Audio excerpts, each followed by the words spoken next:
Today we are going to repair a Wonderswan color unit.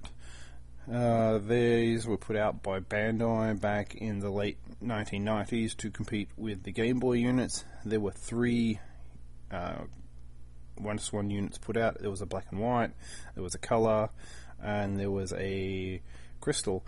The main problems with them were the color and the crystal had a problem with the power button. What would happen is basically, as you can see, this one, the power button just does not want to function. It doesn't want to power on, or the unit would power on, and then you could never get the thing to power off. The only way you could do it is basically pull the battery out. So what we're going to do is we're going to repair the little rubber gasket that makes contact with the circuit board that powers the thing on and off. The main problem with it was it was a design feature with the button. The button was actually concaved in the unit, and the paint on the back of the rubber gasket would break down over time because of the amount of grime and dirt because of you pushing on the button. So how we're going to repair it is with this wonderful keyboard repair kit. I purchased this thing online. It's kind of expensive. It costs me about $23, but again, if you've got units that don't power on, I had a stack of about 24 of them. It's quite cost effective. So you can purchase these things online. All you have to do is look for a rubber repair kit. Basically, we're going to use this and we're going to repair a whole heap of them. The kit itself comes with basically a couple of things. It comes with the agent in this white tube, a mixing agent in this little pot.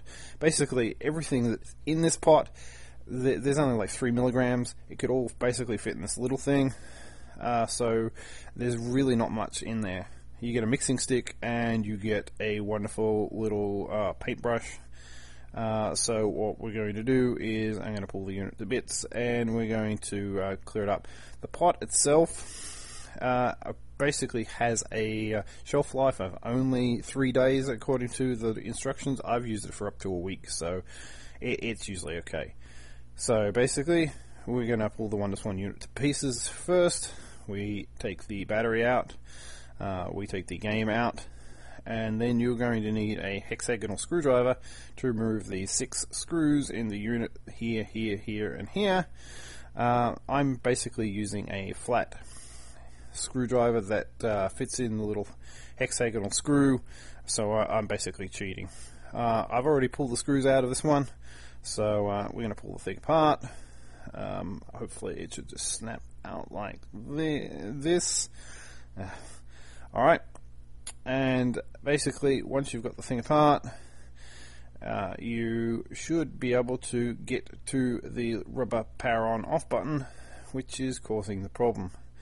Now the thing with these things is it's basically the paint is breaking down on the backs of these buttons. It's the power button that's the main problem. Your sound and your start button usually are okay. Now, there was a little trick I was using a while back. What I was doing was basically flipping the rubber around. So basically I was using it in reverse order. So the power on button was working and the start button was working, but the sound button refused to work because basically I was moving the power button to the start button. So we open up our little goop, which looks like that. Make sure you've mixed it. And you get your paintbrush like so, and what we're going to do is basically paint a small layer of paint on the back of the rubber gasket like this.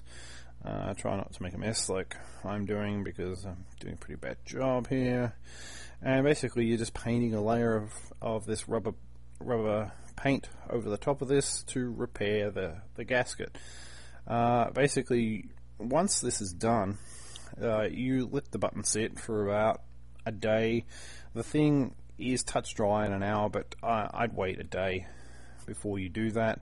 I've already done a whole heap, so we're going to use one of those to put in this unit and try, and hopefully the thing will work. So once it's all painted, it looks nice and silvery like this. As you can see, it's not like black, it's a kind of a silver colour. So again, you pop the rubber gasket back in.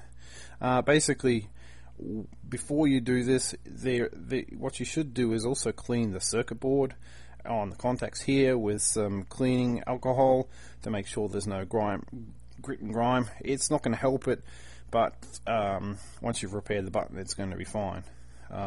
Put in the locking mechanism again, and tricky little sucker, and then put the back on, so, and we're going to test it before I put the screws back in to make sure the thing works. Battery in, like so. We're going to put a game in there, and hopefully this thing is going to power on when I press the power button. So there you go, it's powered on, working as such. Power off. Excellent.